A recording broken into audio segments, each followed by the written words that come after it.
O Expressão Nacional está de volta. Lembrando que você de casa pode participar através do portal e-Democracia no www.edemocracia.gov.br. O portal é uma rede social criada para debater propostas em andamento na Câmara. A gente já tem perguntas da plateia. Eu queria a identificação da Universidade Católica de Brasília. Boa noite, meu nome é Luiz Henrique, sou acadêmico do curso de Direito da Universidade Católica. E gostaria de fazer uma pergunta para a deputada Tereza Surita. Em primeiro lugar, se nós olharmos para o projeto de lei 5.444/09 do deputado Paulo Pimenta, veremos que ele propõe, uma atenção diferenciada para o crack, porque é uma droga que tem alcança uma proporção no país muito grande. Só que, de acordo com a realidade que nós vemos, conseguimos ver que não só essa droga, mas como outras, tem uma proporção grande no país. Então, assim, segundo a minha ideia, eu acredito que seria melhor que as políticas públicas fossem voltadas para a criação de propostas que viessem sanar todos os tipos de droga. Então, deputada, eu queria saber o seguinte. Para a senhora, seria melhor estar tentando criar leis que englobassem tratamento, prevenção e repressão ao tráfico, ou simplesmente criar leis mais repressivas, leis mais fortes, leis que aumentem, por exemplo, as penas, Bom, a questão não é de repressão, não é de aumentar a pena. Eu não concordo com isso, não. Eu entendo que são as políticas públicas, como foi dito aqui, de uma forma integrada. Precisa se construir uma rede de proteção para criança e para adolescente. Precisa se trabalhar na prevenção, porque, como eu falei, na experiência que eu tive, muitas das crianças geradas, elas já são geradas nesse ambiente. Ou seja, eles têm como exemplo os pais, usuários de droga, ou não só a droga, porque eu entendo que a droga mais fácil de se arrumar e que é muito... tão ruim tanto quanto para a saúde de todos é a cachaça, que é legalizada e vende na esquina. Agora, você precisa ter políticas públicas de acordo com a realidade, porque a autoestima dessas pessoas, desses jovens, é muito baixa. Eles não conseguem focalizar a sua atenção dentro de uma sala de aula, eles não conseguem conviver.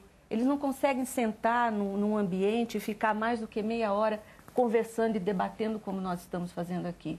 Então, nós temos que encontrar caminhos de recuperar esses jovens. E esses caminhos têm que ser através de política pública, porque é dessa maneira que você pode, de fato, atingir aqueles que precisam mais. Eu agradeço a pergunta da Universidade Católica. Eu gostaria tenho mais uma pergunta para a senhora, por isso que eu estou interrompendo, do E-Democracia, do Bruno Porto. Ele pergunta se a senhora é a favor da regulamentação e diz que na escola dos filhos dele, ele não vê ninguém oferecendo cachaça a crianças, por exemplo, porque é uma droga lícita. Olha, eu não sou a favor da regularização da maneira como está a situação hoje. Eu sou a favor da regularização desde que haja um acompanhamento ou haja portas de saída, caminhos para quem precisa realmente sair de uma situação de dependência. Eu vou dar um exemplo. Pode ser as escolas privadas, escolas públicas, escolas ricas, escolas na periferia, são completamente diferentes. Então, eu entendo que, vamos falar claramente aqui, um jovem da classe média alta, se vai usar um baseado, como eles dizem, para ficar numa boa, é completamente diferente do jovem que está com fome e que segue vários amigos ali por uma questão de gangue, de galera, para fazer alguma coisa. Então, eu entendo que não basta você apenas regular, Eu acho que você tem que trabalhar a questão do tráfico com a polícia, a questão das políticas sociais com os dependentes, a questão da sociedade para que faça a sua parte e de uma forma conjunta e permanente. Uma pergunta para o deputado Reginaldo, do Leonardo Santiago, aqui do Distrito Federal. Ele é a favor da regularização e diz que o controle das substâncias deve ser feito pelo Estado. Produção, distribuição, regras, isso seria cortar o mal para a raiz, pela raiz, diz ele. Qual a sua opinião, deputado? O Estado, eu acho que o Estado não deu conta de ter uma rede para acolher hoje os nossos toxicodependentes e menos ainda teve competência para criar uma política de prevenção. Então, eu acho que o Brasil não pode fazer legislação a partir de paixão. É preciso ter um pouco mais de cautela no debate. E, nesse momento, também o Brasil não pode sair mudando legislações a cada ano, a cada mês. Nós temos uma legislação nova, de 2006, aonde o Estado não fez a sua parte. Por que existe Cracolândia? Vamos ser sinceros? Porque foram abandonados pelo Estado. É o único território onde eles são acolhidos, incorporados, lamentavelmente. Como é que nós vamos combater a Cracolândia? O Estado fazendo a sua parte. Nós temos que ter uma capacidade de dialogar com aqueles cidadãos e caminhar para o tratamento. Então, acho que nós precisamos, primeiro, avançar do ponto de vista de uma rede de acolhimento, tratamento, de prevenção, para depois a gente pode até pensar em outras legislações. Mas, nesse momento, eu acho que nós estamos antecipando o debate, polarizando um tema que não é o mais importante nesse momento, né, porque acho que isso foi colocado sobre descriminalização. Eu acho que, nesse momento, nós precisamos fazer outras ações, naqueles 3 eixos, para depois avançar um pouco mais sobre essa questão. O Clóvis e o Cassiano querem dar opinião e eu quero emendar uma pergunta também que é para os dois. Chegou aqui do Edson de Oliveira, ele não menciona o Estado, mas ele pergunta se não há uma diferença aqui entre o que a comissão acha importante e o que deveria ser importante, porque ele tem a opinião de que as drogas lícitas são a primeira porta de entrada para as drogas que o Estado tenta combater hoje, que são as ilícitas. Primeiro, ele está correto, porque os 2 maiores problemas de saúde pública no Brasil são álcool e tabaco. E, de certa forma, o Brasil fez o dever de casa em 96, lei 92/96, professor Elias Murai era deputado à época. E o Brasil é o país que mais reduziu o número de tabagistas, porque regulou fortemente. Regulou, fez uma campanha de prevenção que era banir a propaganda. Eu sou uma ex-fumante, posso dizer. E atuou muito severamente nisso. Em 10 anos diminuímos 6%. É muita coisa. É muita coisa. 12 milhões de pessoas. Agora, eu quero fazer uma discussão sobre essa lógica da despenalização. Ela não pode, não deve ser o cerne, o centro da discussão. Um exemplo aqui que acho que todos nós vamos começar a perceber daqui a pouco. Por que a grande discussão do crack no Brasil nos dias atuais? Porque ele mudou o cenário urbano. Quando nós imaginávamos que as respostas para as políticas de drogas estavam colocadas, o crack mudou as perguntas de maneira geral.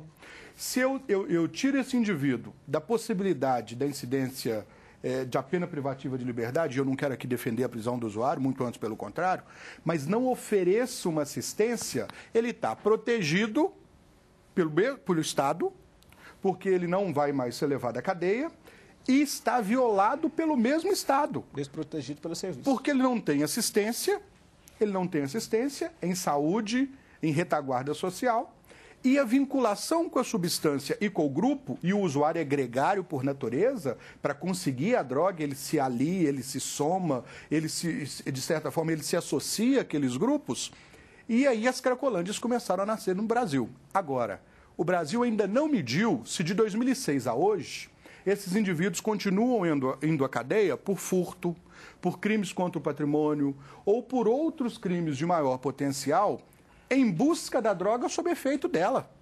Então, a grande discussão do Brasil é que rede suportará o contingente de usuários e dependentes que temos hoje. E quais as medidas vão tornar essa rede efetiva, uma rede que dialogue. Porque despenalizar por nada pode estar sendo condenar esse indivíduo desde o primeiro momento. Tem uma pergunta da plateia, eu queria pedir a identificação. Eu sou a Ana Neira, estudante de Direito da Universidade Católica. A minha pergunta ela é direcionada para a mesa, tá? É sobre a prevenção que eu acredito, tenho deferência pelo que a deputada falou, que ela é realmente um remédio mais eficaz e mais barato para a sociedade. Qual o tipo de comunicação que tem nesse projeto para atingir a escola do ensino do ensino fundamental, assim, a idade mais apropriada, assim, eu acho que deveria, a partir de qual idade receberia já essa informação preventiva? Nosso especialista em dependência pode responder. Vamos responder.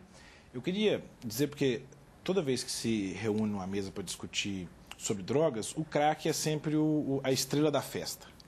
Mas por quê? Porque as outras drogas, como citaram, elas tiveram redução ou uma certa estabilidade. A gente tem perdido já há 20 anos a guerra para o crack, que ele tem subido em proporções astronômicas, pela facilidade, por uma série de coisas. E o perfil do usuário, embora tenha mesclado, mas permanece o mesmo, e esse estudo que você citou fala bem isso, que é o quê? É o jovem menor de 30 anos de idade, homem, de baixa renda, desempregado e com baixa escolaridade. Então, a médio e longo prazo, a prevenção vai ser feita o quê? É em educação na escola, é em ter emprego para essa pessoa, e é em melhorar o acesso à cultura, à diversão, que outra não a droga. Mas, no momento, o que se torna premente e importante é criar uma política que já consiga ter efeito agora, sobre as pessoas que já estão nesse mundo. Então, essa que é a dificuldade. Tem muitas coisas a serem feitas, inclusive legalmente, sim, mas nós temos aí urgência em resolver algumas questões importantes, que são as pessoas que já estão envolvidas e que não têm conseguido sair desse problema. Só uma contribuição. Claro. Além dos nossos eixos, nós entendemos também que esse trabalho tem que ser levado em 3 dimensões. A dimensão social antropológica, porque é diferente. Quando você mexe com droga, qualquer droga, do álcool o crack, você corre risco. E o risco é diferente para um filho de classe média alta para um pobre. Claro. O risco antropológico e social. A dimensão humana, a pessoa. Cada uma tem um efeito neurológico e vários outros efeitos. E a terceira dimensão, uma substância. É evidente que a substância tem diferença. Uma coisa é um loló. Na minha época era loló, né? Outra coisa, maconha, depois crack, cocaína. Então, evidente, tem que levar as dimensões. Do ponto de vista da educação, da prevenção, as nossas propagandas, e aí tem estudo em Portugal, na Itália, essa propaganda, que é aberrante, gritante, mata, arrebenta a cabeça, foi comprovado na Itália que essa propaganda aumenta o consumo. O menino chega lá, eu quero que essa aí arrebenta a cabeça.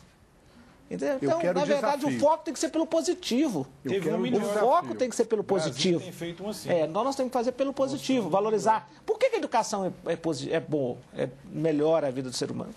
Pelo positivo. Então, nós temos que valorizar a escolha. É evidente que, primeiro, o Brasil, só em 2022, vai colocar 50% das crianças de 0 a 5 anos e 11 meses na pré-escola. Nem era considerado como educação básica antes do governo Lula. Só em 2022, nós vamos tentar chegar a 50% do 0 a 3.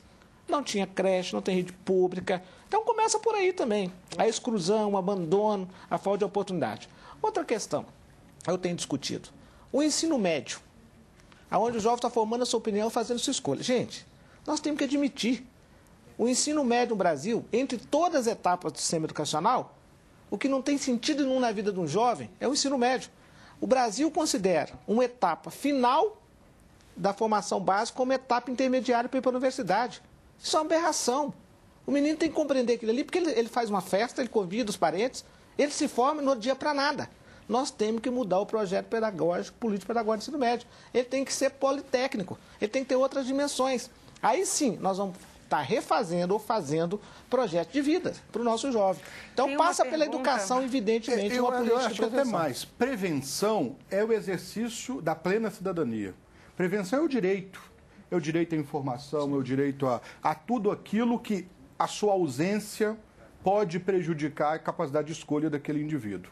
No entanto, nos modelos atuais e com as faltas que nós temos, prevenir hoje em dia tem sido dar informação sobre a substância e não sobre a capacidade do indivíduo viver sem ela, de valorizar outras escolhas, outras possibilidades. Porque o radicalismo, disseminar essa teoria do medo, de pouco ajuda em alguns aspectos, de pouco ajuda. Eu tenho uma pergunta. Só aguça, no caso do jovem, esse senso de romper com os limites. Esse senso de romper com os limites. Esse é o grande desafio, essa é a minha escolha em alguns aspectos. A propaganda chegou antes mesmo dele chegar. Meus sobrinhos falam que aprenderam a fórmula do Oxy no Jornal Nacional. Eu preciso, na reportagem do Fantástico, que todo mundo viu, eu preciso fazer uma pergunta para a deputada Tereza Sorita, de Adriana Luiz, é uma pergunta muito curiosa do Rio de Janeiro. Ela quer saber se é verdade que ela leu na internet que a Comissão Especial aqui do Legislativo de Combate às Drogas está estudando a criação de uma bolsa para ajudar na formação e aperfeiçoamento do dependente de drogas. Ela quer saber se não é um exagero essa bolsa, de quanto tempo, quanto dinheiro que o dependente teria para se custear. Não, isso não existe. Eu nunca ouvi nada nesse sentido, não. A minha angústia aqui nesse debate é em função da minha experiência, no sentido de já ter pego a coisa na mão. Então, o que eu gostaria de poder passar nesse debate para as pessoas que estão nos ouvindo, né, nos assistindo, é que o processo da droga, ele é um processo que se inicia, e se inicia, na maioria das vezes, por falta realmente de opção. A prevenção, eu entendo que ela precisa acontecer o mais cedo possível e dentro da escola.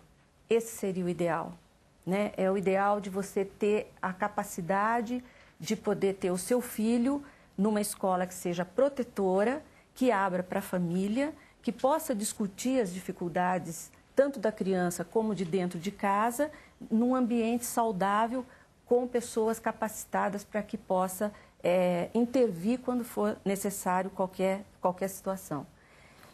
Esse eu acho que é o caminho que nós teríamos que ter.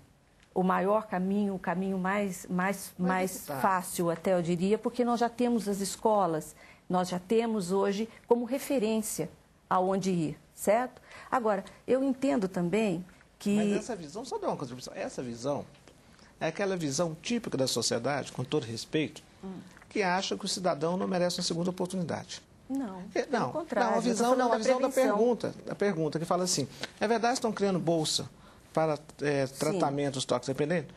Uai, por que não pode?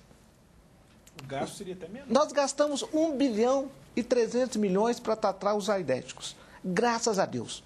Que se não fosse isso, milhões já tinham morrido. Você não acha? Com o dinheiro da saúde. Eu acho que nós temos que... Eu sou a favor, e o grande gargalo da política e da rede integrada é que nós não temos política de requalificação e de reinserção. Sem uma política de requalificação, sem o Estado assumir para si a responsabilidade de dar para aquele cidadão uma segunda oportunidade, nós estamos com os mesmos preconceitos. Nós temos preconceito. A gente vem em casa, um jardineiro, e descobrir que ele é toxicodependente, nós demitimos. Sem romper o preconceito da sociedade brasileira. Eu não concordo com isso. Estou respondendo a pergunta. Nós não vamos resolver o problema. Eu defendo, porque eu recebi um projeto na Comissão de Educação, Cláudio Benevides, para fazer bolsa nas universidades federais para toxicodependentes. Como os nossos toxicodependentes são de baixa escolaridade, tem 4ª, 5ª série, que já foram excluídos e abandonados pelo Estado há muito tempo e pelas famílias, pelo desemprego, o que eu defendo? Ele deve ter vaga garantida no Projovem Urbano, que 1 ano eleva a escolaridade dele. E não é empurra-terapia, não. Milhares desses jovens estão nas universidades, são os melhores alunos. Porque pobre, quando tem uma segunda oportunidade, consegue agarrar uma única oportunidade de sua vida. Segundo, só para concluir, eu defendo que a rede federal de ensino tecnológico, e vou mudar o projeto de lei apresentado, que eu sou relator, para a gente criar um Delta X. Nós temos mais de 1.000 cursos profissionalizantes tecnológicos na rede de ensino federal. Temos em 600 cidades, tem uma rede extraordinária. Eu acho que nós deveríamos criar um Delta X. Se tem 50 vagas, criar mais 10%, como uma política de Estado, ter 55 vagas, 5 vagas a mais, 55, e obrigatoriamente o Estado vai promover uma seleção só específica para quem já está na rede. Passou pelo CRAS, pelo CREAS, pela Casa Terapêutica, hospitais psiquiatra, saiu da comunidade terapêutica, eles deveriam fazer um vestibular Deputado, para se requalificar. Um garoto numa situação de dependência não consegue frequentar uma escola. Depois de tratado. Eu estou falando com porta de saída, mas aí, na requalificação, na reinserção. Sim. Porque as comunidades terapêuticas não fazem requalificação. Nós estamos discutindo a questão... Ela faz ocupação terapêutica de saídas para poder atender o usuário que está viciado, que está dependente. Sim, mas ele tem que ter um projeto de vida. Tem que ter um projeto de vida. Você tem que sinalizar para ele que se ele recuperar, ele vai ter uma vaga para estudar e voltar a ter possibilidade de ser um cidadão. Não, tudo bem, eu acho que está certo isso, mas eu entendo que a ação para você poder intervir nesses 2 milhões de pessoas hoje que são viciadas, nessa cracolândia que existe nas maiores cidades do Brasil, não é uma ação onde nós vamos discutir uma bolsa. Eu não vejo isso nesse momento. Eu vejo sim uma ação de Estado onde você possa tirar... eixos que eu estou colocando. Quando chegar o eixo de reinserção e de requalificação, o Estado tem que ser concreto, objetivo. Por quê? É refazer projeto de vida. Tá, o menino vai se tratar. Para quê? Para voltar para uma comunidade toda dominada pelo tráfico? Não. Para voltar para uma família toda desestruturada? Primeiro precisa tirar ou ele vai ter uma situação. Sim, primeiro então, prevenção, como nós vamos tratamento, fazer acolhimento e reinserção. Mas tem que ter um eixo de reinserção. Sem refazer o projeto de vida, essa pessoa recai. Claro. Ela precisa de uma Mas luz esse no final do caminho túnel. todos nós sabemos. O problema mas não eu é estou o caminho. respondendo ele, eu sou a favor de criar uma bolsa de formação na rede federal, inclusive. Como atingir mas não hoje competindo. 2 milhões de pessoas que estão dependentes da droga, seja ela da maconha, seja ela do crack, seja ela do que for. Eu entendo que é esse o caminho que precisava ser apontado. Vamos ouvir a opinião dos dois debatedores aqui, que a gente está quase no finalzinho. Como a questão pelo que eu entendi, como fazer com que o dependente que foi tratado não volte ao mesmo sistema de antes? Eu acho que é diferente disso. É como tratá-lo, como acolhê-lo e como permitir que esse ciclo completo aconteça. Acho que ele não volta. Não é necessariamente uma... pode terminar, mas ele pode voltar. A bolsa não deve ser entendida como uma transferência de renda ao indivíduo, mas como uma ampliação das suas possibilidades de lidar com o problema que tem. Se a qualificação é um motivo para a sua vinculação com a droga, se a ausência da capacidade produtiva é um motivo para a sua vinculação com a droga, reverter esses casos pode dar a ele uma condição de manter um padrão de abstinência e se reintegrar, se reinserir, refazer seus laços sociais. Acho que essa é a grande discussão. Mas precisa haver um ciclo completo, em que haja uma campanha de prevenção, que haja um sentimento de prevenção no Brasil, amplo, que alcance o país de maneira geral, com mensagens positivas, que haja uma estratégia de tratamento, de acolhimento das pessoas e, no final desse ciclo, uma possibilidade de interromper com o ciclo da droga, de fortalecer esse indivíduo para que ele se recoloque. O tratamento, qualquer que seja ele, deve ser integral e multidisciplinar. A prevenção, obviamente, é o ponto talvez principal, mas no ponto que estamos, nós precisamos tratar as pessoas que já estão com um problema instalado. E não só o crack, como outras drogas. Porque hoje, vindo para cá, eu escutei que cocaína já é uma droga fraca. Tamanha a repercussão que o crack tem, a gente começa a esquecer as outras também. Temos que pensar em todas elas e dar esse tratamento total. É a porta de entrada, é todo um tratamento, depois a porta de saída para a sociedade novamente, para uma vida diferente, para a pessoa realmente renascer. Bom, eu agradeço a presença de todos aqui no programa, agradeço a presença dos estudantes também da Universidade Católica de Brasília e agradeço a você que sempre nos acompanha. A gente se vê na próxima terça-feira aqui no Expressão Nacional. Até lá!